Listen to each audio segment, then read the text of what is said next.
He said some Democratic states allow people to execute babies after birth, an egregious lie that is illegal in every state. He said everybody, even Democrats, wanted Roe v. Wade overturned. Roe was supported by 2/3 of Americans, even more Democrats. He said every legal scholar wanted Roe overturned, abortion returned to the states. Legal scholars have told me directly this is not true. He said the U.S. currently has the biggest budget deficit ever. No, that happened under Trump in 2020. He said the U.S. currently has a record trade deficit with China. That also happened under Trump in 2018. He said Biden personally gets a lot of money from China. Zero evidence of this. He said there were no terror attacks during his presidency. In fact, there were multiple attacks. He said Iran didn't fund Hamas, Hezbollah, other terror groups under his presidency. Iran, in fact, did. He said Biden wants to quadruple people's taxes. That is pure fiction. He said the U.S. has provided way more aid to Ukraine than Europe had. It's actually the opposite. He said the U.S. has provided about $200 billion in Ukraine aid. It's closer to $110 billion.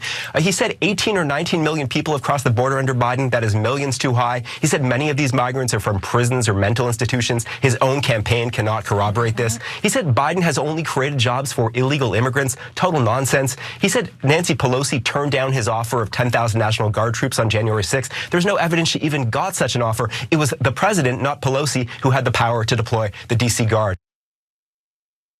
He did it with almost no stumble whatsoever. And it really runs through all of the different genres of lie. There are the exaggerations, there are the deflections, there are the complete fabrications. It really, everything was on offer. And that wasn't even all of it. There was actually more. Take a look. He said he, not Biden, is the one who lowered insulin prices in Medicare. He did it for some seniors, but Biden did it for far more. He said Biden indicted him. Again, no evidence Biden has had a personal role in any of these 4 prosecutions. He said Europe takes no U.S. cars, just not true. He spoke of food prices quadrupling under Biden. That's a wild exaggeration, though they are up. He said Biden made up the idea he called dead service members suckers and losers. No, the Atlantic magazine reported that, and then former Trump chief of staff John Kelly corroborated it. He said Biden called black people, quote, super predators for 10 years. Biden never once deployed that phrase, let alone for 10 years.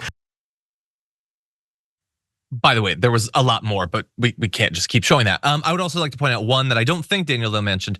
He said that Biden was going to quadruple or quintuple your taxes. And nobody answered, like Jake Tapper, Dana, again, they can't fact check, they're not allowed to. He just said they're gonna quadruple your taxes. And then we just moved on with our lives and nobody rebutted that at all. The video will continue in just a moment, but first I have a message for you. TYT needs your help. Membership is vital to survival. So please go to tyt.com/team and become a member today. It's absolute madness, Brett. What do you think? I mean, this is the time when you have to be good at fact checking. As the candidate, that is the time to do it. And that's why I want Gavin Newsom on stage next to him. That's like pretty much his entire shtick. His entire shtick. Gavin Newsom is an encyclopedia of really well pitched rebuttal facts. He said it in a clip we played earlier in the show. Like, we have 8 times the job growth of the last 3 Republican presidents. Yeah, that's great. Like, that's it. Those are the ways that you can say facts. And Biden just doesn't got it, dude. He just doesn't have it. And I don't see the venues existing outside of the debate for a Democratic representative or a Democratic president to communicate even what his accomplishments are. Like, where is it? Is there an echo chamber like there is on the right?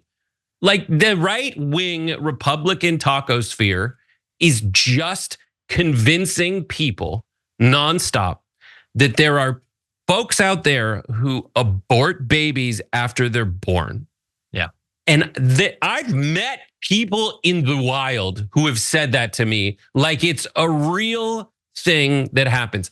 There is no equal and opposite place for that to happen. The debate is the only place where like normies are watching going, all right, I'll check in on this.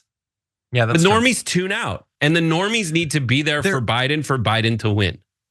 They're gonna take the clips and they're gonna try to get the clips to go viral or whatever on Twitter or on TikTok or whatever. But it is tough, and fact checking is tough.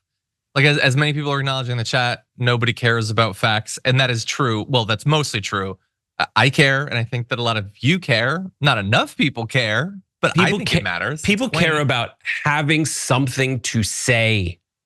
Yes. I want and Trump provides that to them. I want arrows in my quiver to say the equivalent of they're aborting babies after they're done. They're raising your taxes 1,000,000%. I want those. Those don't exist. We're all Legolas after the last. Obama was our Legolas, and now we're in that thing where he's reaching back. He's like, I'm out of arrows now.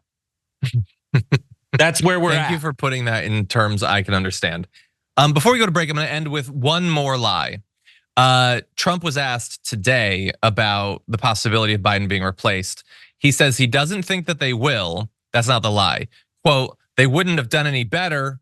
No one else would have been better. Trump, again, this shouldn't necessarily sway you on this, but Trump does not want him to be replaced.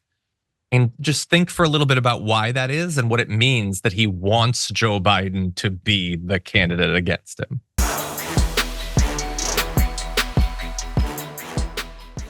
When you click the join button and become a tier 2 member, you get access to all of our weekly top 10 lists. What are you waiting for?